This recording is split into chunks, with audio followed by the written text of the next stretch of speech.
Hello there, only one Kenobi here, only one.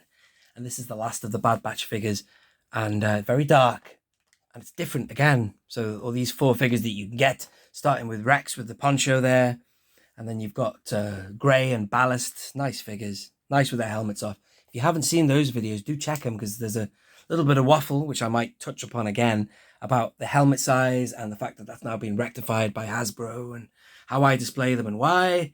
But with this one, you can't take his helmet off because they have fixed it on. But it doesn't actually matter, ironically, with this one, because I don't know if it's the fact that he's black, completely black, matte black, but it's less noticeable, should we say, I guess. I don't know. Well, it is noticeable.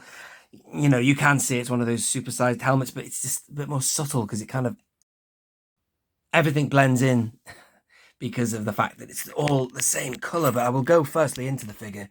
Then we'll look at the card back. But the first thing I want to say is when I saw this figure for the first time, got it loose, it just is the Bad Batch, isn't it? This almost could be one of the members of the Bad Batch. Am I right? They all have black armor or something like that. So I'd need to watch Bad Batch again to see where these fellas actually feature. I don't remember it gripping me that much, the Bad Batch. I loved the first episode, but then it was just all this whole thing of, what's he called, Crosshair, being a turncoat, or working against him. Did he redeem himself? In the bubble, actually, he looks like his helmet's smaller. I don't know what that is. Maybe it's just something to do with force perspective, optical illusions, color, or whatever, changing the dynamics of the figure and how it looks. But it certainly looks tighter. It's definitely the oversized though. But inside, what they must have done is they must have just given you a fixed head and glued it in, basically. In fact, if you look in there, you can see you can't remove this helmet again. As I say, there is a wad of something that will replicate the, if you can see it or not. It might just be a ball, or they've made a head but just not bothered to sculpt it or whatever. The cheaper the better for them, and it's not removable. It's just one tone of plastic or whatever, but still, it's a nice looking figure though. And it kind of, like, when you look at this figure, it makes you kind of hungry for more. You know, I think we're getting Hunter. I remember that was a pipeline, but excuse the camera work. I am whipping around everywhere. But we want them all, really. That would be a nice set, wouldn't it? They're doing these battle packs now. You saw the Grogu, Din Djarin, and Moff Gideon fighting on the light freighter or whatever. Give us a Bad Batch set, man. I'd pay good money for that. That'd be awesome.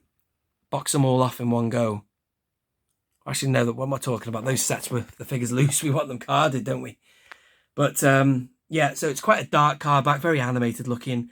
And that is almost a shame. The original ethos for the vintage collection with the Clone Wars and all these animated series were that they did them in a realistic style. Let me just mount the camera because I'm making everybody dizzy.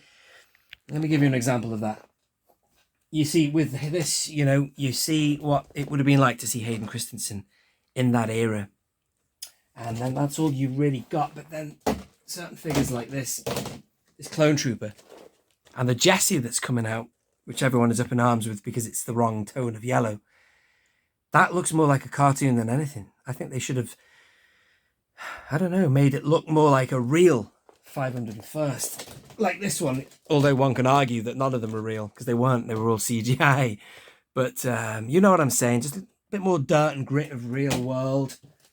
But they look all animated. In fact, they've made the helmet, ironically. Let me go back to this one again.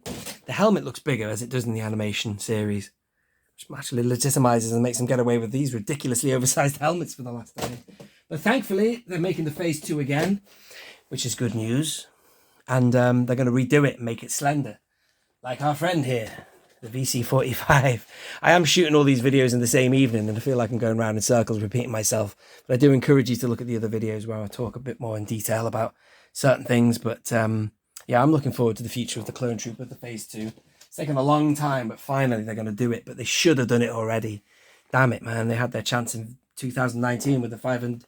What is it now? The 41st Elite Corps. There's so many numbers, I'm getting confused.